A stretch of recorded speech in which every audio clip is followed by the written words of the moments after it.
پاکستان کی سیاست کی اگر ہم بات کریں تو پاکستان کی سیاست میں ایک ایسا نام جو حوصلے، قربانی، جرت کا جو ہے ایک علامت سمجھی جاتی تھی، محترمہ بے نظیر بھٹو شہید صاحبہ. اور اگر ہم پاکستانی سیاست کی بات کرتے ہیں، پاکستان کی بات کرتے ہیں، اسلامی مملکت کی بات کرتے ہیں،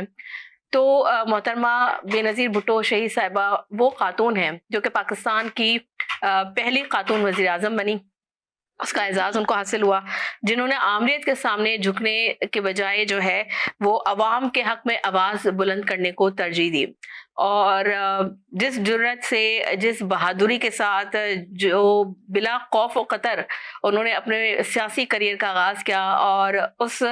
سیاسی کریئر میں بڑے اتار چڑھاؤ بھی دیکھے، قید و بند کی صحبتیں بھی برداشت کی. وہ ایک ایسے سیاسی لیڈر کی بیٹی تھی، بھٹو شہید صاحب کی بیٹی تھی، اور ظاہر سی بات ہے کہ وہ جو ایک سیاسی بصیرت ہے وہ بھٹو صاحب نے ہی بے نظیر بھٹو صاحبہ کی تھی. اور اس کا جو ہے جو ہم نے ثمر دیکھا وہ اس صورت میں دیکھا کہ جس طریقے سے وہ لیڈر بنی اور اپنی پارٹی کو لے کر چلی، اور جس طریقے سے لوگ ان کے اوپر جان نثار کرتے تھے، جو ان سے لوگوں کی جو والہانہ محبت تھی، جو عقیدت تھی، تو اس کے لیے تو الفاظ نہیں ملتے.